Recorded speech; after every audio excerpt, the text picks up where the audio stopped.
నెల్లూరు నగరంలోని నెల్లూరు జిల్లా కుమ్మరిశాలి వాహన సంఘం శ్రీ శాలివాహన సంక్షేమ భవనంలో నెల్లూరు జిల్లా కుమ్మరిశాలి వాహన సంఘం పాత కమిటీ సభ్యులను తొలగించి నూతన కమిటీ ఏర్పాటు చేయాలని ఇతర సంఘాల నాయకులు సభ నిర్వహించడం బాధాకరమని కుమ్మరిశాలి వాహన సంఘం నెల్లూరు జిల్లా అధ్యక్షులు నరసయ్య తెలియజేశారు.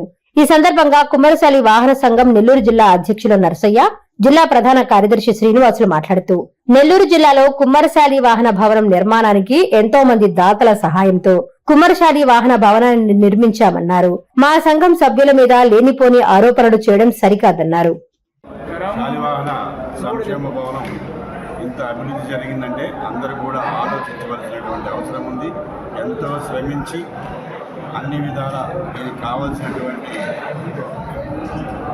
ఫండ్స్ అంతా కూడా సమకూర్చుకొని మరి ఇంత స్టేజ్కి తీసుకొచ్చిన మాట అందరూ ఒప్పుకోవాల్సినటువంటి విషయం.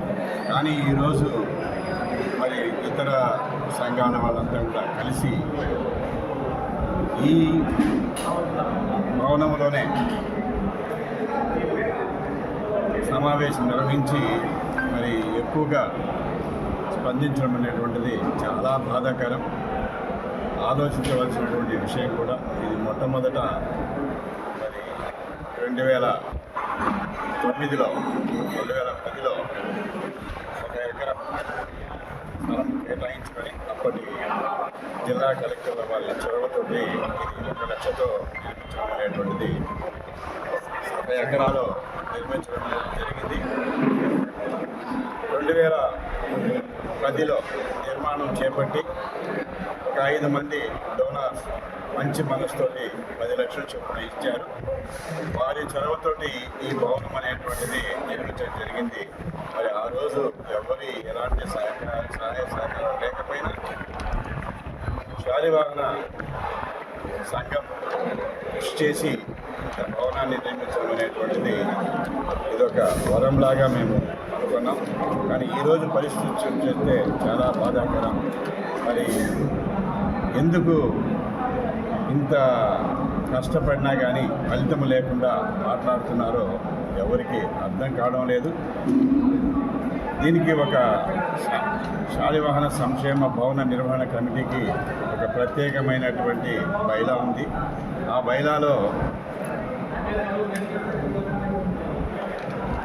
ఎవరైతే 10,000 రూపాయలు సబ్స్క్రైబ్ చేసి ఉంటారో వాళ్ళు ఓటింగ్కి అర్హులు. ఎవరైతే 25,000 రూపాయలు ఇచ్చుంటారో వాళ్ళు ఈ కార్యవర్గానికి పోటీ చేయడానికి. కార్యవర్గం అంటే ఒక 5 మంది కార్యవర్గంలో ఉంటారు, మిగతా వాళ్ళంతా 13 మంది ఎగ్జిక్యూటివ్ కమిటీ ఉంటారు. ఆ విధంగా మరి ఇది బైలాస్లో సొసైటీ యాక్ట్ కింద రిజిస్టర్ చేయబడింది. శాలివాహన సంఘం అనేటువంటిది డైరెక్ట్గా రాష్ట్ర కమిటీతో అనుబంధంగా ఉంది. దాని పేరు శాలివాహన సంఘం. శాలివాహన సంఘం వేరు, శాలివాహన సంక్షేమ భవన నిర్వహణ కమిటీ వేరు. మరి ఆ విధంగా ఇక్కడ నెల్లూరులోనే ఒక 90 లక్షల రూపాయలు అందరి దగ్గర సేకరించి ఇతర రాష్ట్రాల్లో కూడా అందరి సహకారంతో అక్కడికి వెళ్ళి వాళ్ళకి నచ్చజెప్పి ఒక మంచి భవనాన్ని నిర్మించి రాబోయేటువంటి శాలివాహనులకి ఇవ్వాలనేటువంటి తలపుతో, మరి ముఖ్యంగా విద్యార్థులకి చదువు అనేటువంటిదే అభివృద్ధికి మూలం అనేటువంటి ఒక అంశాన్ని తీసుకొని అందులో వచ్చే ఆదాయం పేద పిల్లలకి ఇవ్వాలనేటువంటి ఒక ఏకైక నిర్ణయంతో ఇప్పటికి కూడా ప్రతి సంవత్సరము కొంతమంది విద్యార్థులకి ఫీజులు కట్టడం అనేటువంటిది జరుగుతుంది.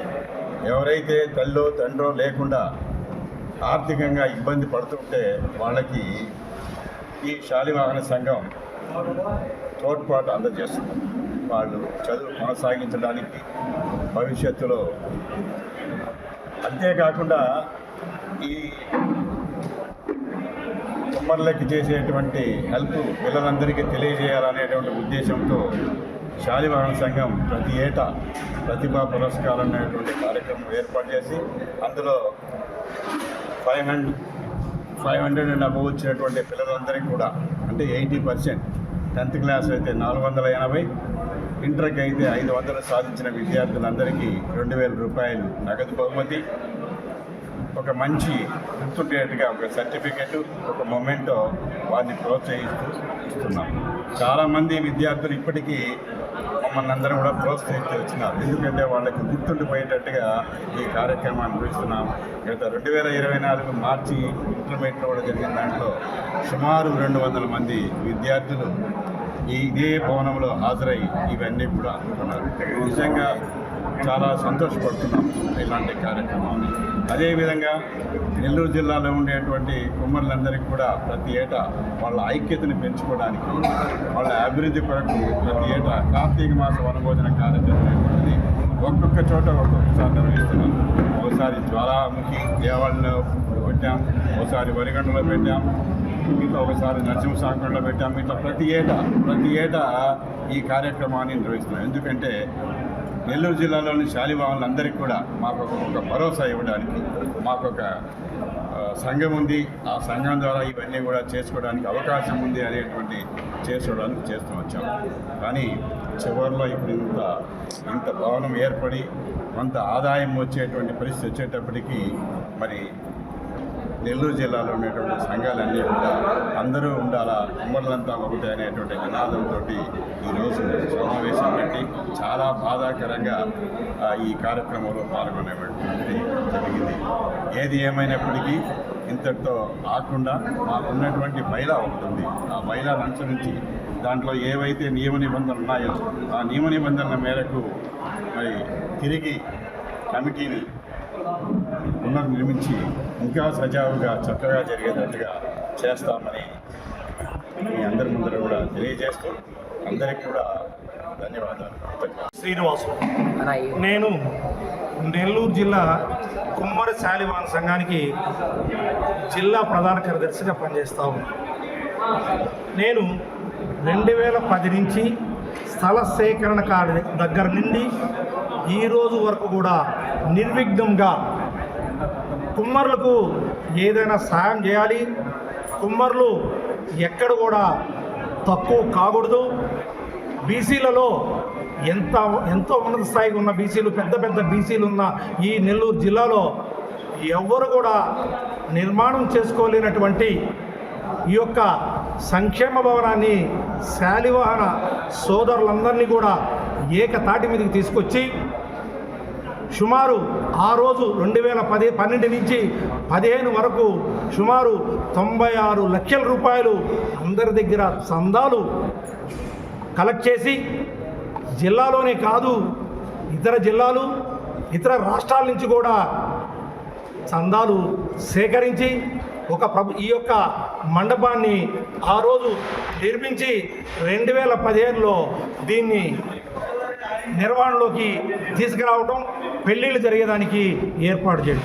ఆ రోజు మనం నిర్వహణ పూర్తయిన తర్వాత ఎన్నో కార్యక్రమాలు ఈ బిల్డింగ్లో ఆగిపోయి ఉండి, ఎందుకంటే ఈ రోజుకి కూడా చుట్టుపక్కల కాంపౌండ్ వాల్ లేదు, గ్రౌండ్ లేయింగ్లో ఉంది. వర్షం వస్తే ఆ లేయింగ్లో నీళ్లు నిలికే అవకాశం కూడా ఉంది. అంతేకాదు ఈ జిల్లాలో శాలివాహనులందరూ గర్వపడే విధంగా ఈ యొక్క నిర్మాణం నిస్వార్థంగా జరిగింది. ఇది అక్షర సత్యం. నెల్లూరు జిల్లాలో ఉండే కుమ్మరులందరికీ తెలుసు. మేము ఏ కార్యక్రమం చేసినా నా దగ్గర నెల్లూరు జిల్లాలో ఉండే కుమ్మరుల యొక్క 2000 ఫోన్ నెంబర్లు నా దగ్గర ఉన్నాయి. ఏ సమాచారమైనా కూడా వాళ్ళకి పంపిస్తూ ప్రతి కార్యక్రమంలో వాళ్ళందరినీ భాగస్వాములు చేస్తూ వస్తూ ఉంది ఈ యొక్క నెల్లూరు జిల్లా కుమ్మరి శాలివాహన సంఘం. కానీ కొంతమంది ఆంధ్రప్రదేశ్ రాష్ట్ర కుమ్మరి శాలివాహన సంఘం నుంచి విడిపోయి ఆంధ్ర కుమ్మరుల యువసేన ఒకరు, ఆంధ్రప్రదేశ్ కుమ్మరుల సంక్షేమ సంఘం అని చెప్పేసి ఇంకొకరు, వీళ్ళందరూ కూడా విడిపోవటం జరిగింది ఈ సంఘం నుంచి. వాళ్ళు విడిపోయిన తర్వాత ఎన్నో కార్యక్రమాలు ఈ యొక్క శాలివాహన సంఘం, నెల్లూరు జిల్లా కుమ్మరి శాలివాహన సంఘం చేయటం జరుగుతూ ఉంది. కానీ దురదృష్టం, ఈరోజు ఈ యొక్క కళ్యాణ మండపం 17,10,000 రూపాయలు ఈ యొక్క కళ్యాణ మండపానికి ఈ సంవత్సరం నుంచే ఫిబ్రవరి నుంచే ఒక శాలివాహన సోదరుడు ఆక్షన్లో పాడుకున్నాడు. ఆ 17,10,000 రూపాయలతో ఎంతో అభివృద్ధి చేయాలని, పేద విద్యార్థులను చదివించాలని, పేద విద్యార్థులకి ప్రోత్సహించాలని అనే ఉద్దేశంతో, ఒక మంచి సంకల్పంతో ఈ భవన నిర్మాణాన్ని పూర్తి చేయడం జరిగింది. ముగ్గురు ఇక్కడ మీదున్న నమ్మకం మనందరం కూడా అర్థం చేసుకోవాలి. శాలివాహన సోదరులందరూ కూడా మొట్టమొదట ఒక్కరు 10 లక్షల రూపాయలు ఇచ్చిన తర్వాత, నిర్మాణాన్ని ప్రారంభించిన తర్వాత, ఒక స్లాబ్ వేసిన తర్వాత ఇంకొక దాత వచ్చి నేను 10 లక్షల రూపాయలు ఇస్తాను, ఇంకొక బిల్డింగ్ కట్టమని అడగడం జరిగింది. అది కూడా వేసిన తర్వాత ఇంకొక దాత వచ్చి నేను 10 లక్షల రూపాయలు ఇస్తాను, ఇంకొక బిల్డింగ్ నిర్మించాలి, ఇంకొక అంతస్తు నిర్మించమని అడిగిన కోరిన మీదట తర్వాత బిల్డింగ్ నిర్మాణం జరిగేటప్పుడు ఇంకొక వ్యక్తి, అంటే పేర్లు చెప్తే లేట్ అయిపోద్ది, 7,77,777 రూపాయలు చెక్కుని ప్రదానం చేశారంటే నిజంగా ఈ కమిటీ మీద ఈ జిల్లాకున్న కుమ్మరులకున్న విశ్వాసం అందరికీ తెలుసు. ఈరోజు కొంతమంది తాటాకు చప్పుళ్ళకి భయపడే కమిటీ నెల్లూరు జిల్లా కుమ్మర శాలివాహనం కాదు అని చెప్పేసి మీ అందరికీ మనవి చేస్తున్నా. కాకి కరవాడ ఎండుతుంది, కాకులు అరుస్తూ ఉంటాయి. ఎందుకంటే కరవాడ చాలా పెద్దది, అది చాలా బరువు ఉంటుంది, కాకి ఎత్తుకోపోలేదు. కానీ కాకి నైజం అరవటం, కరవాడ నైజం ఎండటం. ఇంకా కొన్ని సామెతలు చెప్తే బాగుంటుందని చెప్పేసి మీ అందరినీ కూడా మనవి చేస్తూ, శాలివాహన నెల్లూరు జిల్లా శాలివాహన బంధుమిత్రులందరూ కూడా ఒక్కసారి ఆలోచన చేయండి. నేను చెప్పే ప్రతి మాటని రికార్డ్ చేసిన తర్వాత నాకు ఇచ్చినట్లయితే దీన్ని ప్రతి శాలివాహన సోదరులకి, శాలివాహన బంధువులందరికీ కూడా ఈ యొక్క విషయాన్ని నేను చేరేస్తానని చెప్పేసి మీ అందరికీ మనవి చేస్తూ, ప్రెస్ వాళ్ళందరూ కూడా నేను ఇప్పుడు ఏదైతే మీకు చెప్పానో ఆ మొత్తాన్ని నాకు ఇవ్వండి. నేను ప్రతి ఒక్కరికి కూడా పర్సనల్గా ప్రతి నంబర్కి నేను పంపించేదానికి ప్రయత్నం చేస్తాను. ఇది ఆవేదన. ఎందుకంటే 2010 నుంచి ఈ రోజు వరకు 15 సంవత్సరాలు కష్టం అన్నమాట. ఇది జిల్లా కమిటీ చేసిన కష్టం. ప్రతి ఒక్కరు కూడా ఈ కమిటీలో ఉన్న వాళ్ళు ప్రతి ఒక్కరు కూడా గడ్డివాము కాడ కుక్కల్లాగా పనిచేస్తూ ఉన్నారు.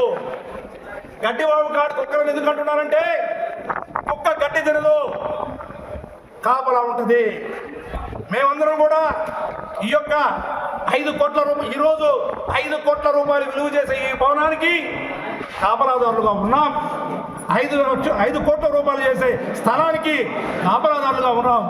ఆనాడు స్థలం ఇచ్చే రోజు కొంతమంది స్వార్థపరులు వారికి 3 లక్షలు ఇవ్వాలి, లంచం వేయాలి అని చెప్తే ఆ లంచాన్ని ఇవ్వకుండా ఆ రోజు ఆనం వివేకానందుడి గారి సపోర్ట్ తీసుకొని ఈ స్థలాన్ని మేము అక్వైర్ చేయడం జరిగింది.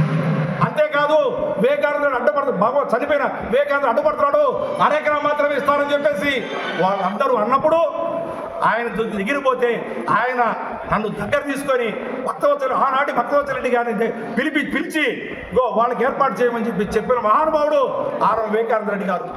ఆ రోజు నుంచి ఈ రోజు వరకు స్థలాన్ని సేకరించిన నాటి నుండి ఈ రోజు వరకు బిల్డింగ్ని నిర్మాణం జరుగుతూనే ఉంది. ఇది ఒక అశ్వమేధ యాగం. ఇది యాగం, అశ్వమేధ యాగం. ఈ యాగం ఇంకా పూర్తి కాలేదు కాబట్టి ఇంకా ఎంతో చేయాల్సిన అవసరం ఉంది. కాబట్టి మంచి మనసు అర్థం చేసుకొని ఈ యొక్క భవనానికి చుట్టూ ప్రహరీ గోడ నిర్మించేదానికి అందరూ కరగడబద్దులు కావాలి. అదేవిధంగా ఈ బిల్డింగ్కి ఇంకా రూములు లేవు, ఆ రూములు కట్టేదానికి అందరూ సహకారం తీసుకుంటాం. వాటన్నిటి పూర్తి చేస్తాం, ప్రహరీ గోడని కడతాము, ఈ లో లెవెల్లో ఉన్నదాన్ని ఫుల్ చేస్తామని చెప్పేసి సమావేశంగా మీ అందరికీ తెలియజేస్తూ మీరందరూ సహకరిస్తారని, మీరందరూ మంచి మనసుతో ఈ యొక్క కమిటీని ఆశీర్వదిస్తారని చెప్పేసి కోరుకుంటూ సెలవు తీసుకుంటాం. కళలు కంటుంటారు, పగటి కళలు. దీనికి ఒక చట్ట పద్ధతి ఉంది. ఈ యొక్క భవన నిర్మాణాన్ని ఇలాంటి రోజు వస్తుందనే ఉద్దేశంతో నిర్మాణం పూర్తయిన తర్వాత 2015లో దీనికి ఒక చట్ట పద్ధతి కల్పించడం జరిగింది. దీన్ని ఎవరు ఆక్రమించలేరు, ఎవరు దీన్ని దానికి ఒక సిస్టమ్ ఉంది. సొసైటీ ఎన్నికలు జరగాలంటే ఆనాడు ఉన్న సొసైటీ కమిటీ సభ్యులందరూ కలిసి 2/3 వంతు 2/5 వంతు సభ్యులు 3/5 వంతు సభ్యులందరూ కూడా తీర్మానం చేయాల్సిన అవసరం ఉంది. దానికి ఉన్నారు. దాతలు ఉన్నారు, దాతలే కమిటీ సభ్యులు. అనామకులు ఇక్కడ ఎవరు లేరు. 2 లక్షల రూపాయలు ఇచ్చిన వాళ్ళు, 5 లక్షల రూపాయలు ఇచ్చిన వాళ్ళు, 7 లక్షలు ఇచ్చిన వాళ్ళు, 10 లక్షల రూపాయలు ఇచ్చిన వాళ్ళు మాత్రమే దీంట్లో కమిటీ సభ్యులుగా ఉన్నారు, ఈ సొసైటీలో ఉన్నారు. వేరే వాళ్ళు కాదు. సభ్యత్వం 10 లక్షల రూపాయలు ఎందుకు, 10,000 రూపాయలు ఎందుకు పెట్టామంటే మీరు అందరూ అర్థం చేసుకోవాలి. ఇలాంటి స్వార్థపరులు వస్తారు, 1000 రూపాయలు పెడితే ఒక 1000 మందిని చేస్తారు, ఒక 1 లక్ష 2 లక్షలు ఖర్చు పెట్టి అందరిని సభ్యులుగా చేసి వాళ్ళు హస్తగతం చేసుకుంటారనే ఉద్దేశంతో ఆనాడు పెద్దలందరూ ఊహించి 10 లక్షల రూపాయల్ని సభ్యత్వ ఓటు హక్కుగా ఇవ్వడం జరిగింది. 10,000 రూపాయల్ని ఓటు హక్కు ఉండేట్టుగా ఈ నిర్మాణం వివరిస్తారు. అది కల్పించడం జరిగింది. అది దురుద్దేశం కాదు. ఎందుకంటే ఎవరైతే డబ్బు ఇస్తారో, ఎవరైతే నిర్మాణం దాటిస్తాడో వారికి బాధ్యత ఉంటుంది. ఎందుకో తెలుసా? 11 రూములు కడితే 11 రూముల్లో ఈరోజు 2 లక్షల రూపాయల ఎకరా 11 రూములకి 11 రోజులు 22 లక్షల రూపాయలు ఇచ్చిన దాతలు ఉన్నారు. 10 లక్షల రూపాయలు ఇచ్చిన ఎకరా 3 దాతలు ఉన్నారు. 7,77,000 ఇచ్చిన దాతున్నాడు. ఈ గ్రానైట్ మొత్తం, ఈ కళ్యాణ మండపం కావాల్సిన గ్రానైట్ 20 లక్షల రూపాయలు చేసే విలువైన గ్రానైట్ని ఇచ్చిన పెట్లూరు హనుమంతరావు గారు ఉన్నారు. మహానుభావులు, ఇంత పెద్ద మహానుభావులు ఎంతోమంది దాతృత్వంతో ఇస్తే ఈ నిర్మాణం జరిగింది. నేను 10,000 ఇస్తేనో, ఇంకొక ఆయన 5,000 ఇస్తేనో, ఇంకొక ఆయన 2,000 ఇస్తే జరగల. ఈ నిర్మాణం పూర్తయిన తర్వాత ఇప్పుడు వచ్చి ఆ మాట్లాడిన వాళ్ళు దీనికోసం ఏమి ప్రయత్నం చేశారో చెప్పాలని చెప్పేసి ఈ పత్రికా ముఖంగా నేను కోరుతున్నా. అయ్యా, నేను ఈ విధంగా సాయం చేశారు, ఇంతమంది దాతలు తీసుకొచ్చి మీ ఇక్కడ చేస్తానంటే మీరు తీసుకోలేదు అని చెప్పే ధైర్యం వారికి ఉందా అని అడుగుతున్నా. వాళ్ళు ఒక పాంప్లెట్ రిలీజ్ చేశారు. ఆ పాంప్లెట్లో కోర్టుకు వెళ్తారనో, లేకపోతే కండెమ్డ్ ఆఫ్కి వెళ్తారో, లేకపోతే ఇంకో దాని కోసం వెళ్తారనే ఉద్దేశంతో ఆ ఆరోపణల మీద ఎవరు చేస్తున్నారో లేదు. నిజంగా మనందరం ఏ విధంగా అర్థం చేసుకోవాలో శాలివాహన బంధుమిత్రులు అందరూ కూడా ఒక్కసారి ఆలోచన చేయండి. లాస్ట్ ఈ బల నిరూపణ కోసం అయి ఉంటే మేము జిల్లా కమిటీ గారిని పిలిపించుంటే 2,000 మంది ఇక్కడ వాళ్ళు ఉండేవాళ్ళు. కానీ బల నిరూపణ కోసం మేము రాలేదు. మమ్మల్ని తక్కువ కాకూడదు, సమాజంలో వాళ్ళు కొట్టుకున్నారు అనే అపవాదు ఈ యొక్క కమిటీకి రాకూడదనే ఉద్దేశంతో మేము బల నిరూపణ రాలేదు. అదే బల నిరూపణగానే మీరు అనుకుంటే మేము పిలుస్తాం. బల నిరూపణ అయితే ఈ కళ్యాణ మండపం పట్టదు సోదరులారా. కాబట్టి మీరు అర్థం చేసుకోండి. మీ కష్టాన్ని మేము కాపలా ఉన్నామని చెప్పేసి అందరూ తెలియజేస్తూ, ఎవరైతే ఈ యొక్క విద్రోహాన్ని పాల్పడుతున్నారో